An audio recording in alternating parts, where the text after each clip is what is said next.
ইসরায়েলের সেনাবাহিনীর প্রধান বলেছেন, তাদের ভূখণ্ডের ভেতরে ইরান যে ড্রোন ও মিসাইল হামলা চালিয়েছে সেটির জবাব দেয়া হবে। মধ্যপ্রাচ্যে যাতে যুদ্ধ ছড়িয়ে পড়তে না পারে সেজন্য ইসরায়েলের মিত্র দেশগুলো ইরানে পাল্টা হামলা না করার পরামর্শ কিংবা আহ্বান জানিয়েছে।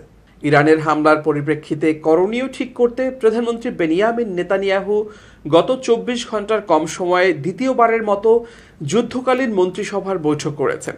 কোনো সিদ্ধান্ত নেওয়া হয়েছে কিনা সে বিষয়ে ইসরায়েলের সরকারের দিক থেকে কিছু জানানো হয়নি। ইরান ইতোমধ্যে বলেছে যে তাদের হামলার জবাবে ইসরায়েল যদি আবারও হামলা চালায় তাহলে এর চেয়ে বেশি কঠিন জবাব দেওয়া হবে। ইরান বলছে, সিরিয়ার দামেস্কে ইরানের কনসুলেটে ইসরায়েলি হামলায় রেভলিউশনারি গার্ডের একজন সিনিয়র কমান্ডার সহ ৭ জন নিহত হবার পাল্টা জবাব দেয়া হয়েছে ইসরায়েলের ভেতরে ড্রোন ও মিসাইল হামলা চালানোর মাধ্যমে। ইরান মনে করেছে এর মাধ্যমে বিষয়টির যমনিকা ঘটেছে এবং তারা আর হামলা করতে চায় না। কিন্তু ইসরায়েল সেনাবাহিনীর chief of staff Herzi Halevi বলেছেন, ইরানের হামলার জবাব দেয়া হবে। তবে এই বিষয়ে বিস্তারিত কিছু জানাননি তিনি। ইরানের হামলায় ক্ষতিগ্রস্ত নেভাটিম বিমান ঘাঁটি পরিদর্শনের সময় সেনাবাহিনীর প্রধান কথা বলেন। যুক্তরাষ্ট্রের সেন্ট্রাল ইন্টেলিজেন্স এজেন্সি বা সিআইএ এর সাবেক প্রধান ডেভিড পেট্রাউস বিবিসিকে বলেছেন, ইরানের বিরুদ্ধে পাল্টা হামলার মাধ্যমে বিশ্ব অর্থনীতিতে কোনো ঝুঁকি তৈরি হোক সেটি ওয়াশিংটন চায় না। জেনারেল পেট্রাউস ইরাক ও আফগানিস্তানে আন্তর্জাতিক বাহিনীর কমান্ডের দায়িত্ব ছিলেন। তিনি মনে করেন, ইসরায়েলের ভূখণ্ডের ভেতর ইরানের হামলা একটি বড় ঘটনা। ইসরায়েলের জন্য এর গুরুত্ব কতটা সেটি পশ্চিমা দেশগুলোকে অনুধাবন করতে হবে। এখন সবচেয়ে বড় চ্যালেঞ্জ হচ্ছে পরবর্তী করণীয় নিয়ে ভিন্ন ভিন্ন দৃষ্টিভঙ্গি রয়েছে। যদি কোনো কারণে অপরিশোধিত তেলের দাম বেড়ে যায় অথবা উপসাগরীয় অঞ্চলে পণ্যবাহী জাহাজ চলাচলে বিঘ্ন ঘটে, পেট্রাউস বলেন, ইসরায়েল সরকারের মধ্যে যে বিষয়টি নিয়ে বিতর্ক চলছে সেটি হচ্ছে বড় ধরনের উত্তেজনা না বাড়িয়ে এই হামলার জবাব কিভাবে দেয়া যায়।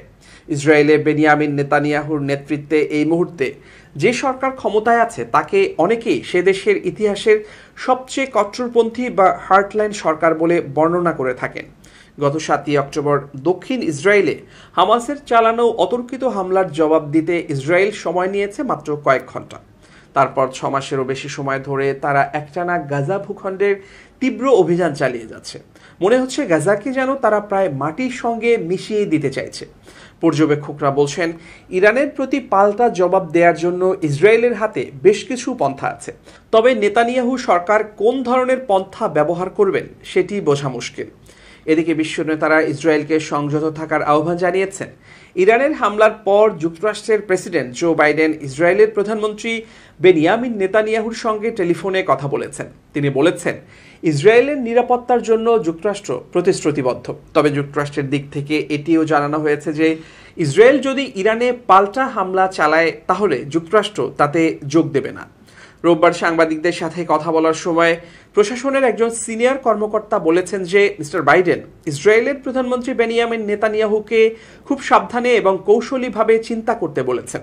কর্মকর্তারা আরও বলেছেন, বাইডেন প্রশাসন বিশ্বাস করে যে ইসরায়েল এর বিনিময়ে সেরাটাই পেয়েছে, যার শুরু হয়েছিল সিরিয়ায় ইরানের কনসুলেট ভবনে হামলায় সিনিয়র ইরানি সামরিক কমান্ডারদের হত্যার মাধ্যমে।